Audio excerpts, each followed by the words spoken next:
A partir de agora, vamos falar sobre adultização infantil. Muito bom dia, bem-vinda mais uma vez aqui, doutora Gabriela. Bom dia, Tati. Bom dia, Marcelo. Bom dia, doutora. A adultização foi um vídeo lançado na internet, um problema que já existia, infelizmente há muito tempo. E aí foi preciso que o influenciador, o Felca, né, que eu já seguia muito antes disso, porque eu gosto muito da forma que ele fala, que se expressa, foi preciso ele gravar um vídeo, esse vídeo viralizar, né, que é a linguagem digital, para que as pessoas ficassem atentas. E mais ainda, a Justiça Brasileira / Poder Legislativo resolvesse fazer alguma coisa, né, doutora Gabriela? Isso é verdade, mas como você mesma falou, Tati, não é um problema só de agora, né? É algo que já existe, mas que foi se agravado muito também por conta da pandemia, né? Porque as crianças elas passaram a ter mais tempo de tela e, consequentemente, a perder um pouco daquela coisa que a gente, na psicologia, fala que é tão importante, que é o brincar. A questão do tempo de tela. Eu vejo alguns pais dizendo que o que eu faço para tirar o meu filho de frente do computador? O que eu faço para tirar o meu filho do celular? Como é que pode um pai e uma mãe não saber o que faz Isso é verdade. em matéria de educação de filho? Esses pais precisam ser trabalhados, né, doutora? Sim, com certeza. Porque aí eu vejo aí que o erro está nos pais. Está na forma como a tecnologia ela começou a ser utilizada, né? Porque, por exemplo, uma criança e um adolescente hoje é muito fácil ter um celular ou ter um computador, porque não está dando trabalho. É, né? muito fácil no sentido de alguém está comprando e dando esse item para essa pessoa, criança, né? Isso é verdade. Então, eu dou o aparelho, independente de qual seja, e a criança fica ali, quietinha, né? E nesse caso, doutora, o que é que diz a psicologia? Tem uma idade para começar, porque inclusive tem pais que já administram a carreira dos filhos, já produzindo, né? Sim. Né? Conteúdos, né? Claro, dentro de para criança, mas já tem já vive inclusive financeiramente daqueles vídeos produzidos por aqueles filhos. Como é que funciona? Tem idade? Até que ponto isso pode prejudicar para o futuro esses meninos, doutora? Então, houve-se uma preocupação muito grande, né, Marcelo? A partir do momento em que a gente viu que o número de crianças que pararam de ter um desenvolvimento, né, de uma certa forma intelectual, emocional, social, com esse uso excessivo da pandemia, a psicologia e a área da saúde em si começou a estudar os impactos que isso tem. Certo. Hoje já entende-se que é estritamente proibido crianças menores de 2 anos ter acesso a qualquer tipo de tela, isso seja uso de telefone, iPad, televisão. E a partir dos 2 anos, isso precisa ser monitorado. Então, começa com 30 minutos, depois 1 hora, depois 2 horas, mas sempre entendendo que essa monitoração ela é muito importante. Por quê?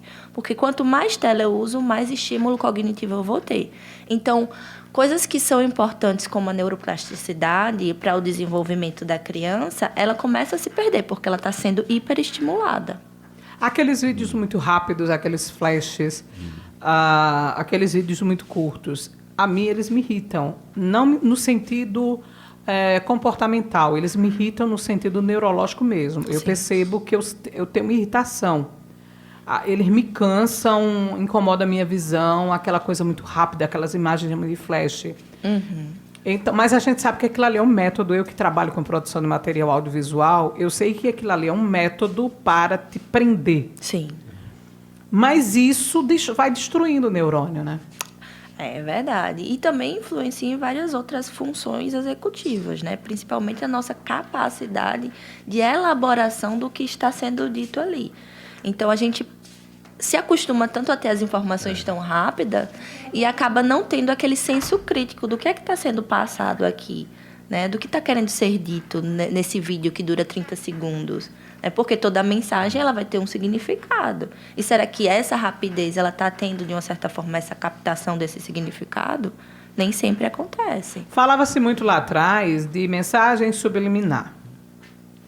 E aí nem todo mundo tem Gente, não é uma crítica, tá? Mas assim, a gente sabe que nem todo mundo tem um raciocínio lógico apurado para identificar dentro de uma imagem algo que ali está sendo colocado de uma forma subliminar. Sim.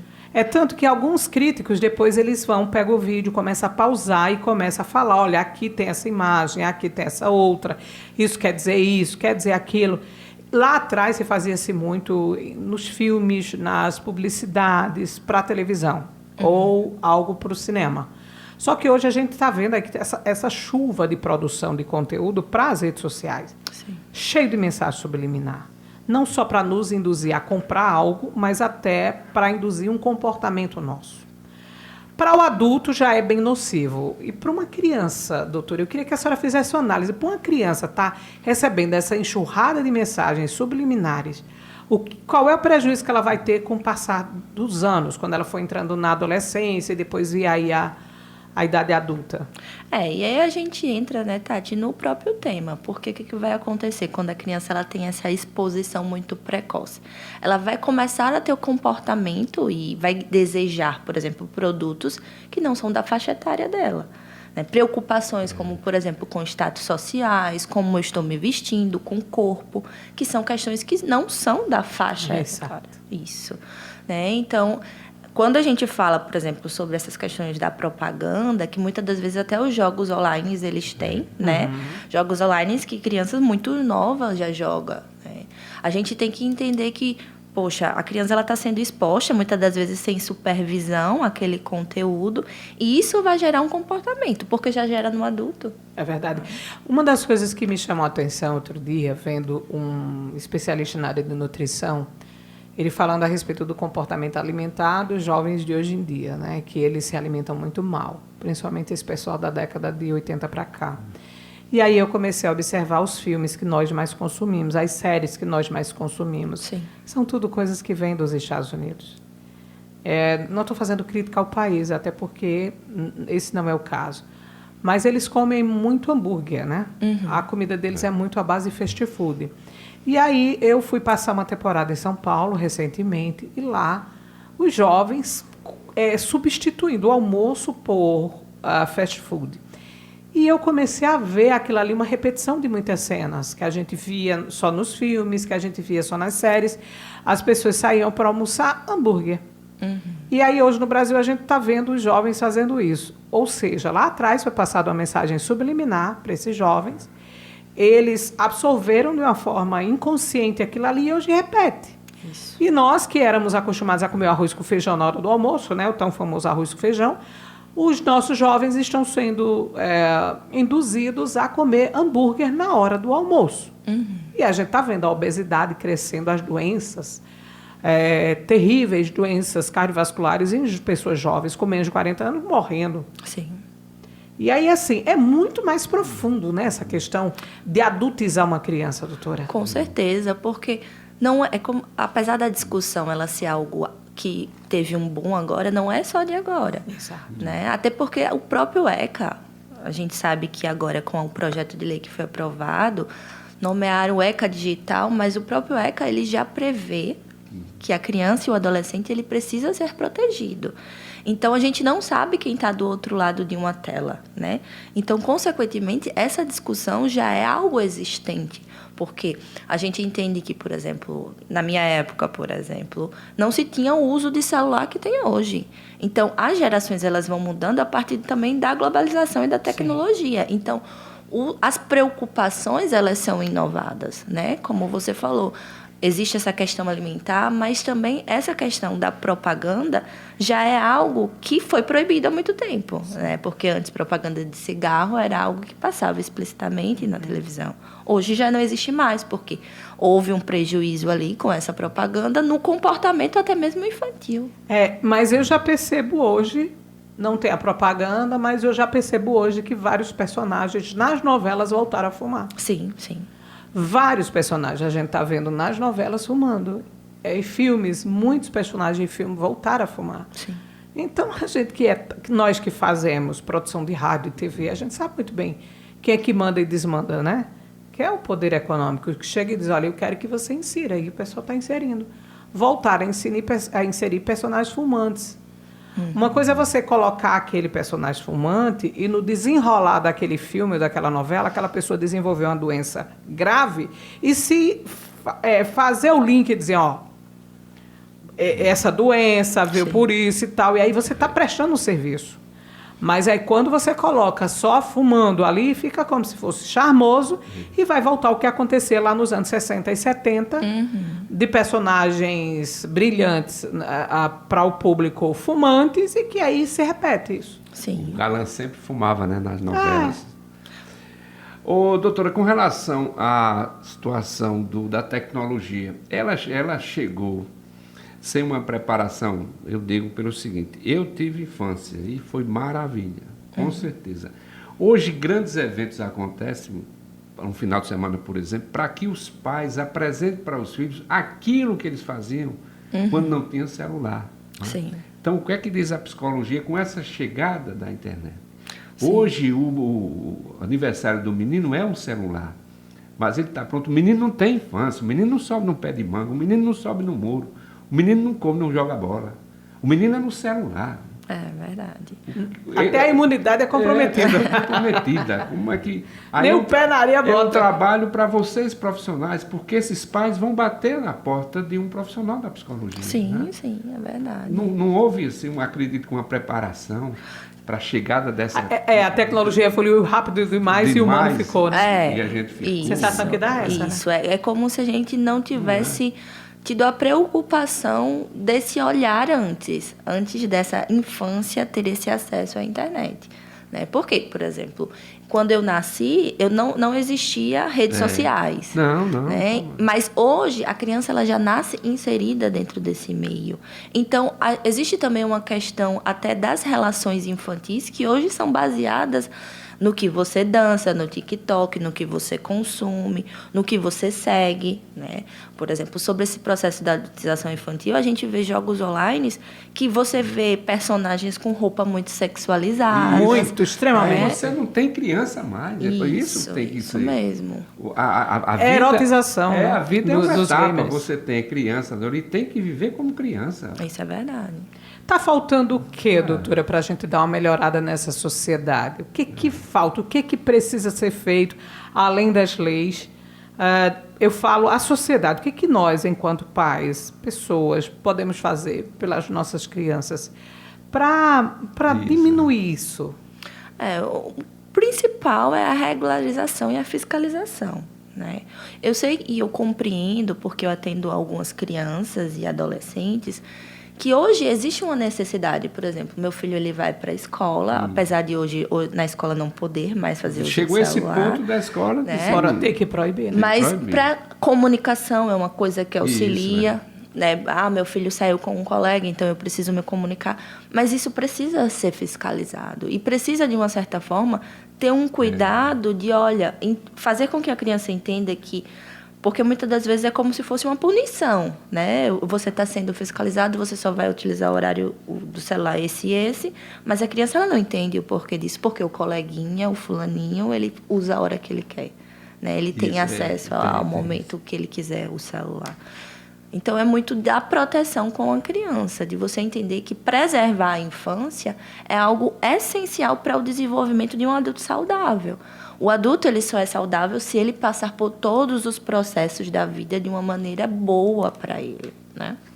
E outra coisa, a criança, você observa que já vai com o dedinho, que já sabe como funciona o celular. Sim. E se você der para ele que não funciona, ele percebe também. Hoje os animais já estão sabendo clicar. Sim.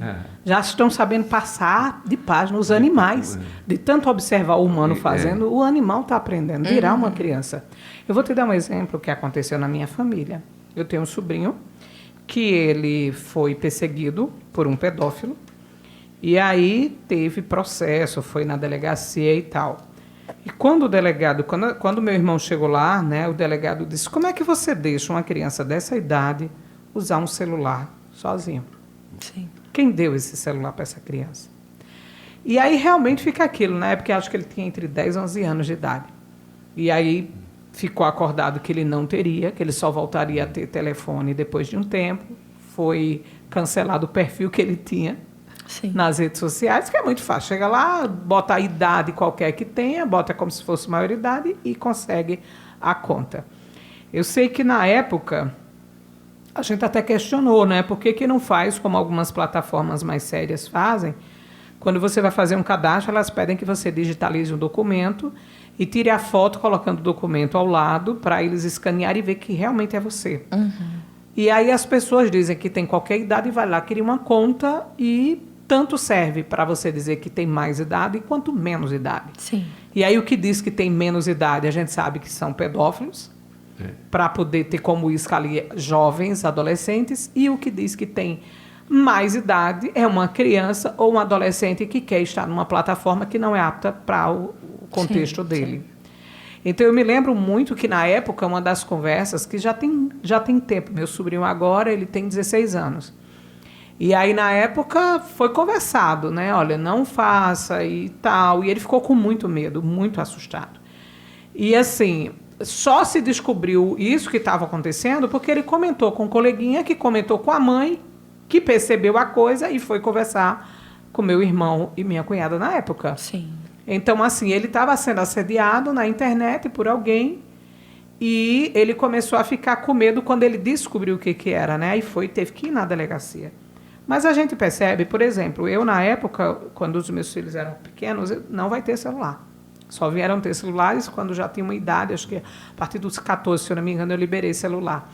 Mas antes eu não liberava e não deixava, porque não tinha condição. E mais, vou liberar, mas a gente vai ter monitoramento. Sim. Eu não estou lhe vigiando, eu estou monitorando para o seu bem. E explicar, né, doutora? Sim. Eu acho que o papel dos pais é explicar e falar dos perigos e deixar claro para os filhos, crianças, adolescentes, olha, esse tipo de assunto não pode. Não é que você é proibido de falá-lo, você não pode deixar que alguém venha falar com você. Sim. Numa rede social. Porque imagina um conteúdo, um assunto totalmente pornográfico que um adulto puxa. Infelizmente. Se você não preparou seu filho para aquilo, ele vai achar que aquilo pode conversar e você vai estar jogando seu filho de isca para um criminoso. Essa semana teve uma jovem no Pará que desapareceu, que saiu para se encontrar com um namorado que conheceu na internet e sumiu. Sumiu. Sim. Já está, acho que há 5 dias sumida. E era adulta. E caiu numa cilada. Imagina uma criança e um O adolescente. GPS deu do Japão. É.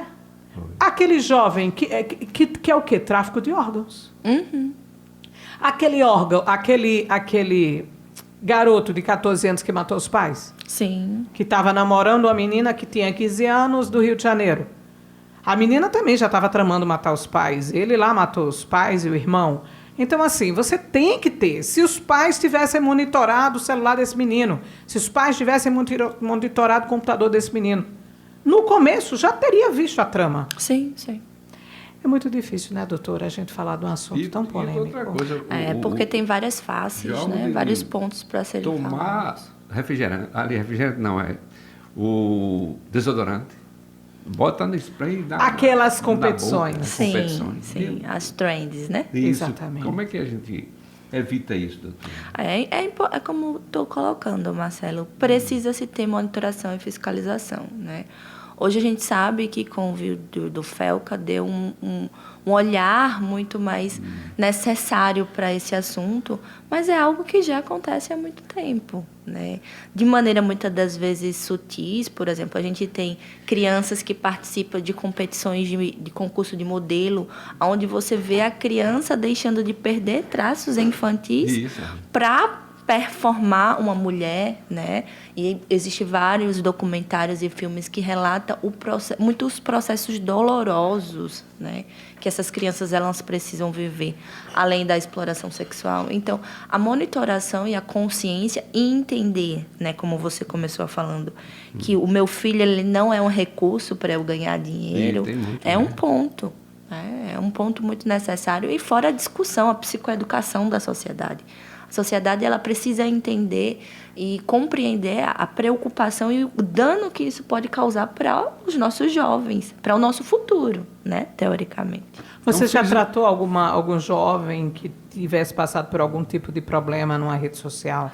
Sempre tem, né? E é algo muito comum. não só em relação à questão da exploração sexual, de assédio, mas também de bullying.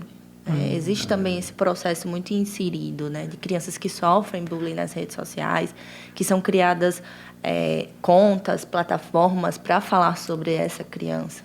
É porque você fez um vídeo ali, maquiando, você pintando o cabelo do seu filho, pequenininho, viralizou, né? A forma que você fez. Mas esqueça, já foi. Você não vai agora, todo dia vai produzir um vídeo para expor, porque ganhou dinheiro, porque visualização, aí chegou, quem é que paga mais por visualização, né? Olha, entrou um dinheiro na conta, foi bom, vamos fazer outro. Isso mesmo. Não existe, já viralizou, foi bom, todo mundo já viu, mas segue a vida, rapaz. A gente está vendo hoje aquela atriz que hoje ela foi apresentadora de programa, Simone, e também cantora. Isso. Ela fala, eu perdi minha infância, eu não tive. Perde. Sim. Ela diz, foi muito explorada a minha imagem, era muito invadida. Ela disse, eu não tinha vida. Ela disse, eu sofri demais. Ela disse que quando ficou adulta, ela saiu fazendo um monte de responsabilidade.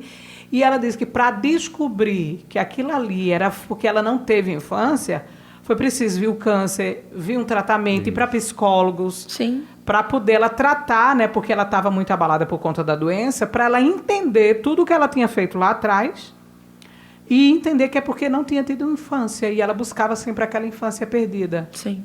Então, você imagina o que é o trauma, o sofrimento de uma pessoa, né? E traz As consequências, etapas da vida, né? você não Isso. tem. A falta de uma infância, ela traz consequências muito significativas, né? Que vão desenrolar em outras inúmeras doenças mentais. A senhora trata o que com essas crianças, o adolescente, doutor? São vários pontos. Né? Existe essa questão, muitas das vezes, do uso excessivo de telas, de jogos online, de comportamento, que, por exemplo, esses jogos desenvolvem relacionado à agressividade. Isso é terrível. Sim, então são muitos pontos e cada adolescente e cada criança, a gente precisa ter esse cuidado de entender como é que essa internet influencia em cada um. Hoje a gente está vendo aí, né, nas redes sociais esse desenrolar de tudo que aconteceu. Estamos vendo também alguns jovens adolescentes terem suas contas canceladas ou com restrições, e a gente fica feliz. Sim. Eles vêm a público, faz aquele vídeo chorando e tal, mas é necessário para que haja realmente não uma punição a esses jovens, mas eles têm que entender a hora de cada coisa. Sim. Marcelo, faça suas considerações, em seguida a gente pede para a doutora deixar aí o contato, como é que a gente encontra, se nas redes sociais também. Sim. Mas de forma responsável, né, doutora? Com certeza. Isso. Só essa orientação, né, doutora, para os pais, né? Mas tem uma situação muito complicada, porque os pais, eles até orientam, né? Mas isso tem que ser um efeito dominó, todo mundo. Né? Sim. Porque se eu dou uma educação, o ambiente digital do meu filho, mas o meu vizinho não dá, ele vai estar vendo o que o vizinho está vendo, que não foi preparado, né? Sim, é verdade. Mesmo que eu faça o meu trabalho, mas o outro tem que fazer também, né? É verdade.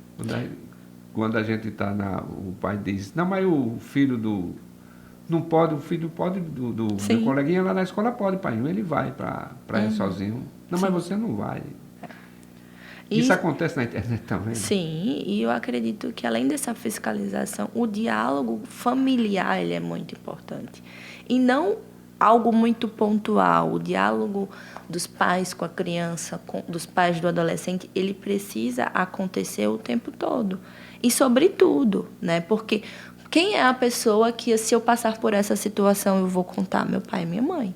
Então, a relação, ela precisa ser algo estreito, né? Onde eu sinta, no caso a criança, a confiança de verbalizar a situação, se o coleguinha ele está fazendo, se não está fazendo, até para se acontecer mais orientações, né? Além da monitorização, do cuidado, porque hoje as escolas elas já proibiram, né? E o tempo de tela também? Sim, é muito essencial. É muito essencial que o tempo de tela ele seja respeitado.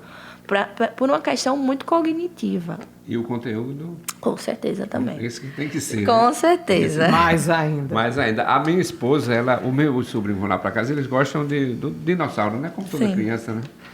E, inclusive, eu sou lá da Paraíba que tem o lugar do dinossauro, que é Souza. E o que ela vai quando a gente vai para o comércio? Ela passa e compra para os dinossauros, para os meninos pintarem. Sim. Aí compra aquele estojo de lápis, aí pronto. Quando chega lá em casa, pronto, ninguém pega o celular, vai todo mundo sentar aí, pintar. Resgatar algumas As outras habilidades, opções, né? doutora? Isso. Sempre Agora, que dá quando outras chega opções. na casa dos pais, aí toma o celular para e a mãe vai ver. Esse é um Até os próprios pais não participam do Isso. joguinho com o filho, é um quebra-cabeça. Isso, tá até. É um o xadrez, meu sobrinho é uma fica dama. isolado num canto, sozinho. Tá fazendo o que aí? Jogando, tio. E não tem contato com nada. E o jogo e prende mesmo, porque o menino, né? Fica ali naquele jogo, isso é terrível. Isso é verdade.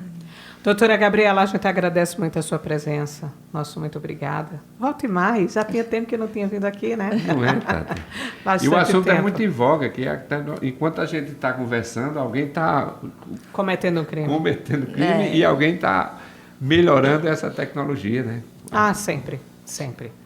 Dizem que logo, logo, né, vão estar mais evoluídos que nós. Com certeza. E nós que criamos. É. Até a próxima. Sim, Até, seu foi um contato, como a prazer. gente lhe encontra? Eu estou no Instagram, @PaquionePC, e pelo WhatsApp também. Pode dar o número. É 99313-8269. Ótimo. Até a próxima. Até. Só em cima dessa tecnologia, tá? Por exemplo, minha pequena Débora, quando eu digo vou na lotérica, fazer o que na lotérica, pai? Faça aqui pelo Faça pelo aplicativo, pai. Então, essa é a geração que você tem que, tudo bem, ela sabe conduzir, mas as crianças que você vai cuidar, não educar para... É orientar. Orientar. É orientar. Isso. Né, doutora? Orientar. Até a próxima. Até. Conversamos com a psicóloga doutora Gabriela Pacchioni. Ela é psicóloga clínica. Falamos a respeito da adultização infantil, tudo isso que tem acontecido nos últimos dias, sobre a importância de uma lei para regulamentar o combate a esse tipo de crime.